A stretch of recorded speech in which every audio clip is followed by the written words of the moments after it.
90 రోజుల కోర్సు పూర్తి చేస్తే చాలు 100% ప్లేస్మెంట్ సపోర్ట్ తో సాఫ్ట్వేర్ జాబ్ మీ సొంతం. వెంటనే కోడ్ జ్ఞాన్ డెస్టినేషన్ ని సంప్రదించండి. Welcome to Suman TV. నేను మీ సుమన్ టీవీ. నాకు సౌందర్య గారు పేరు వింటేనే ఒక తెలుగుదనం గుర్తొస్తుంది. ఇంత మంచి యాక్ట్రెస్ అనేటువంటి ఆహ్లాదకరమైనటువంటి అంటే మనసులో ఆ భావన కలుగుతూ వస్తూ ఉంటుంది మనకి. సౌందర్య గారి మరణం ప్రతి ఒక్కరిని కలిచివేసింది. అయితే రీసెంట్గా ఆ మోహన్ బాబు గారికి సంబంధించినటువంటి ఇష్యూస్ జరుగుతూ ఉండడంతో ఈ మధ్య కాలంలో మోహన్ బాబు గారి మీద కూడా రకరకాల కథనాలు అయితే మనం చూసాం.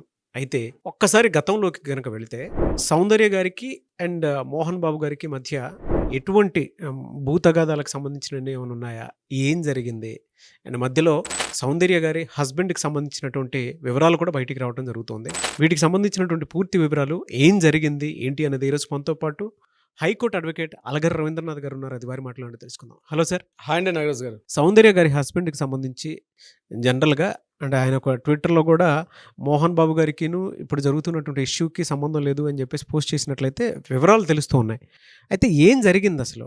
2003 ఏప్రిల్ 27న సౌందర్య జిఎస్ రఘు అన్నటువంటి వ్యక్తితో మ్యారేజ్ జరిగింది. మరణించినటువంటి సౌందర్య గారి విషయంలోకి వస్తే, అయితే మనకు అందిన న్యూస్ ప్రకారం ఆలోచిస్తే జిఎస్ రఘు గారు స్వయాన కాకపోయినా కొంత దూరపు చుట్టూ అంటే వరుసకి వాళ్ళ మదర్కి బ్రదర్ అవుతారనేది విషయం తెలుస్తుంది. జిఎస్ రఘు అయితే వీళ్ళిద్దరు కూడా చిన్నప్పటి నుంచి బెంగళూరులోనే చదువుకున్నారు. ఆ సహచర్యంతో జిఎస్ రఘు అండ్ సౌందర్య గారికి మధ్య కొంత సహచర్యం పెరిగిందని, తర్వాత మ్యారేజ్ చేసుకుంటాం నిశ్చయించుకున్న తర్వాత కుటుంబ సభ్యులు కొంత ముందుగా వ్యతిరేకించారు. కానీ తర్వాత మరలా మ్యారేజ్ చేసుకున్నారు.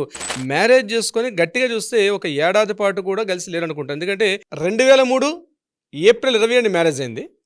ఈవిడ చనిపోయింది ఏప్రిల్ 17, 2004.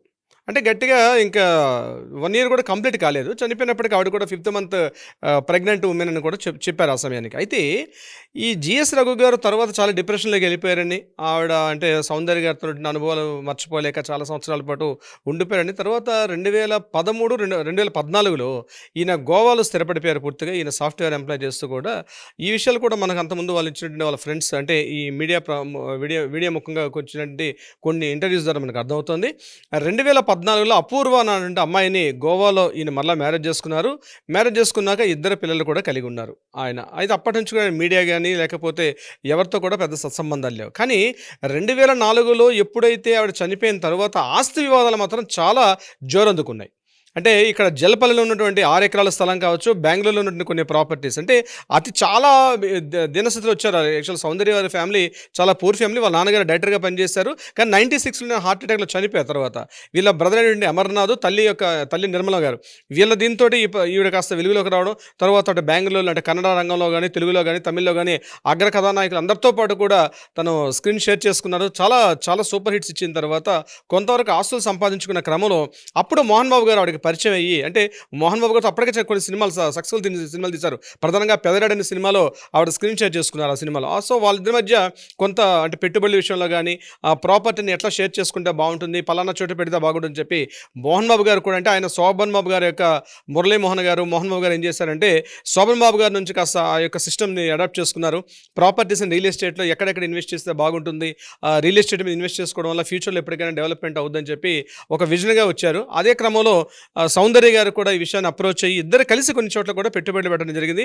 బెంగళూరులో కానీ, అదేవిధంగా హైదరాబాద్లో కూడా.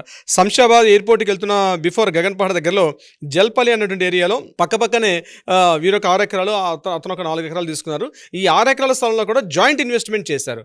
అయితే అనుకోని హఠాన్మరణం తర్వాత ఈ యొక్క ప్రాపర్టీ విషయం మీద చాలా తీవ్రమైన వివాదాలు చెలరేగాయి.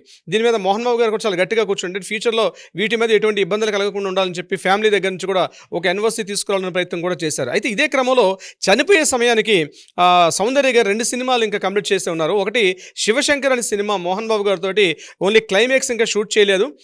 చాలా వరకు అంటే అప్పటికి ఆవిడ ప్రెగ్నెంట్గా ఉన్నప్పుడే ఈ శివశంకర్ సినిమా షూట్ స్టార్ట్ చేశారు. ఆవిడ నేను సినిమాలు చేయలేనప్పటికీ కూడా ఈ సినిమాలు మీరే చేస్తే బాగుంటుందని చెప్పి మోహన్ బాబు గారు కొంత ప్రపోజ్ చేయడం, తద్వారా ఆ చివరి సినిమా శివశంకర్ సినిమాలో స్క్రీన్ షేర్ చేసుకున్నారు మోహన్ బాబు గారు, సౌందర్య గారు. వీళ్ళిద్దరు స్క్రీన్ షేర్ చేసుకున్న తర్వాత క్లైమాక్స్ ఇంకా షూట్ కాకుండానే చనిపోయారు సౌందర్య గారు. అయితే ఈ ప్రాపర్టీ ఏదైతే ఉందో ఈ జల్పల్లి నుండి ప్రాపర్టీ విషయం మీద కొంత వివాదాలు అయితే చెలరేగాయి. అంటే మన సౌందర్య గారి యొక్క బ్రదర్ అమర్నాథ్ గారు, అదేవిధంగా అంటే అమర్నాథ్ గారు సౌందర్య గారు ఒకే షాట్లో అంటే హెలికాప్టర్ ప్రమాదం చనిపోయారు బెంగళూరులో. అయితే వాళ్ళ వదిన గారు, అదేవిధంగా వీళ్ళ తల్లి నిర్మలమ్మ, వీళ్ళ మధ్య ఈ యొక్క ప్రాపర్టీ ఇష్యూస్ మీద చాలా తీవ్రమైనటువంటి డిస్కషన్ జరిగాయి. అంటే ఈ ప్రాపర్టీస్ ఏవైతే కొన్నారో అందులో తన భర్త ఇన్వాల్వ్మెంట్ కూడా ఉంది కాబట్టి మొత్తం ఎన్ని ప్రాపర్టీస్ ఉన్నాయో ఆ టోటల్ ప్రాపర్టీ అనేది కూడా చెరిసగ భాగాలు చేసుకుంటూ పంచుకుందాం అని చెప్పి చనిపోయిన అమర్నాథ్ గారి భార్య అంటే వదిన గారు ఈ విషయం మీద చాలా తీవ్ర స్థాయిలో వివాదాలు ఎగినప్పుడు ఇవన్నీ కూడా బెంగళూరు కోర్టులో ఈ యొక్క వివాదాలు కూడా కోర్టు ముంగటికి వెళ్ళాయి. కోర్టులో కూడా సుమారుగా 2004 నుంచి 2005 నుంచి 2013 వరకు కూడా సుమారుగా 7.5-8 సంవత్సరాల పాటు కోర్టులో తీవ్రంగా డిస్కషన్స్ కూడా జరిగాయి. చివరికి ఇంకా ఈ కోర్టు సివిల్ కేసులు తగదాలి కాబట్టి కోర్టుల్లో వీటికి ముగింపు వచ్చే అవకాశం లేదని చెప్పి మొత్తం కుటుంబ సభ్యులందరూ కూర్చొని పెద్దలందరూ కూర్చొని ఈ ప్రాపర్టీస్ని వాళ్ళకి అనుకూలంగా మార్చుకోవడం కూడా జరిగింది. అయితే ఈ యొక్క కోర్టు వివాదాలు ఉన్నప్పుడే మోహన్ బాబు గారు ఈ కేసుకు సంబంధించి మాట్లాడడం జరిగింది. అంటే జల్పలో ఉన్న ప్రాపర్టీని పూర్తిగా ఎన్ఓసి ఇస్తే రాబోయే రోజుల్లో మాకు ఎటువంటి ఇబ్బంది ఉండదు, కాబట్టి వీలైతే మీకు కొంత అమౌంట్ కూడా ఇస్తానని కొంత మాట్లాడని కూడా మనకు ఆ విషయం తెలుస్తుంది కొన్ని వివరాల ద్వారా. అయితే దీని మీద కోర్టులో ఉన్నటువంటి విషయం కాబట్టి ఇప్పుడు మీ ఎన్ఓసి ఇచ్చే అధికారం మాకు లేదు, కోర్టు వివరాలు తేలిన తర్వాత ఒక కొలికొస్తి ఇస్తామని చెప్పారు. అయితే పెద్ద మనుషుల సమక్షంలో దీనికి సంబంధించి వీళ్ళందరూ కూర్చొని ఒక కంక్లూజన్కి వచ్చిన తర్వాత ఇమీడియట్గా మోహన్ బాబు గారు అప్రోచ్ అయ్యి ఈ జల్పల్లి నివాసం మీద ఉన్నటువంటి ఈ ప్రాపర్టీని పూర్తిగా ఎన్ఓసి అయితే తీసుకున్నారు. ఇది యాక్చువల్ జరిగింది అన్నట్టుగా మన కథనాలు. దాని మీద కంప్లీట్ ఎన్ఓసి తీసుకున్నారు మోహన్ బాబు గారు. అంటే సౌందర్య కుటుంబీకులు కానీ సౌందర్య వారసులు కానీ ఎవరు కూడా ఈ ప్రాపర్టీ అంటే సౌందర్య వారసులు అంటే ఇంకెవరు అంటే ఎలాగో ఆమెకు పిల్లలు లేరు కాబట్టి చనిపోయినాటికి ఈ మిగిలినటువంటి బ్రదర్స్ కానీ బ్రదర్ యొక్క పిల్లలు కూడా ఎవరు కూడా ఈ ప్రాపర్టీ మీదకి రాకుండా కొన్ని జాగ్రత్తలు అయితే మోహన్ బాబు గారు తీసుకోవడం కూడా జరిగింది. అయితే ఇక్కడ రెండు రకాలుగా చూడాలి. ఒకటి సినిమాటిక్ కోణంలో చూసినట్లయితే ఇంకా సినిమా శివశంకర్ సినిమా పూర్తి కాలేదు, ఆ రెమ్యూనరేషన్ కూడా బ్యాలెన్స్ ఉండిపోయారు. సో దాన్ని కూడా కంక్లూడ్ చేసి ఆ అమౌంట్ ఈ అమౌంట్ కలిపిస్తే ఇస్తానని కూడా మాట్లాడడం కూడా జరిగిందని కొన్ని రకాల వార్తలు కూడా వచ్చాయి. ఆవిడ భర్తతోటి మాట్లాడి క్లియర్ చేస్తానని రఘు గారితో మాట్లాడడం జరిగింది. అయితే రఘు గారు ఏం చేశారంటే ఈ ప్రాపర్టీ ఎందుకంటే ఆవిడ చనిపోయారు కాబట్టి ఈ ప్రాపర్టీకి ఆవిడ పూర్తిగా హక్కుదారుడు అయ్యారు కొన్ని విషయాలు అంటే జాయింట్ ప్రాపర్టీస్ చేసుకున్న సందర్భంలో. అయితే రఘు గారు ఆ టైంలో మోహన్ బాబు గారితో కూడా కొంత విభేదించారు.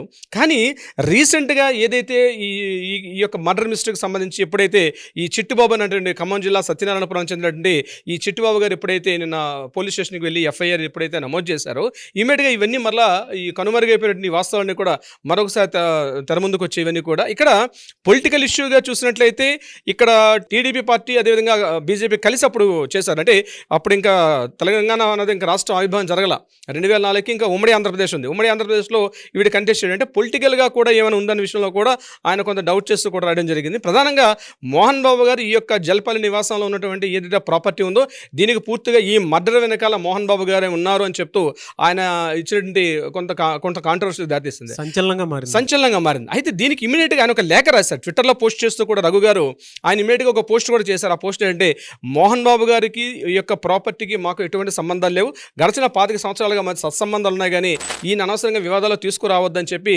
రఘు గారు ప్రెసిడెంట్గా ఒక లేఖ విడుదల చేశారు. మనకి పోస్ట్ కూడా అవుతుంది. సో ఆ లేఖలో క్లియర్గా స్పష్టంగా చెప్పారు చనిపోయిన సౌందర్య గారి మీద ఇప్పుడు అభాండాలు అంటే ఇప్పుడు ఉన్నటువంటి ఆస్తుల విషయం మీద సౌందర్య గారిని అభాండం చేస్తూ అదేవిధంగా మోహన్ బాబు గారిని ఈ విషయం తీసుకురావద్దని చెప్తే ఆయన ఒక లేఖని బహిరంగ లేఖ రాస్తారు దానికి సంబంధించి. అయితే రఘు గారి యొక్క వ్యక్తిగత విషయానికి వెళ్ళినట్లయితే పూర్తిగా కొద్ది రోజులు ఇబ్బంది పడ్డారు. ఇప్పుడు ఆయన మళ్ళీ రెండో పెళ్లి చేసుకున్నారు. అపూర్వమైనటువంటి అమ్మాయిని పెళ్లి చేసుకుని గోవాలో స్థిరపడ్డారు. 2 అమ్మాయిలు ఉన్నారు. ఆ 2 అమ్మాయిలు కూడా ప్రాపర్టీస్ విషయంలో మళ్ళీ అంటే ఈ సౌందర్య చనిపోయిన ప్రాపర్టీస్ మీద మళ్ళీ వివాదాలు జరిగినట్టుగా కూడా కొంత వార్తలు అయితే జరుగుతున్నాయి.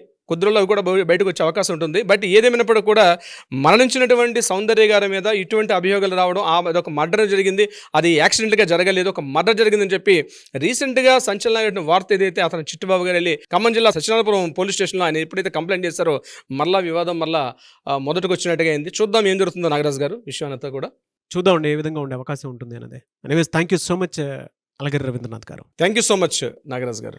సుమన్ టీవీలో మీ పర్సనల్ అండ్ బిజినెస్ ప్రమోషన్స్ కోసం కింది నెంబర్కి కాంటాక్ట్ చేయండి.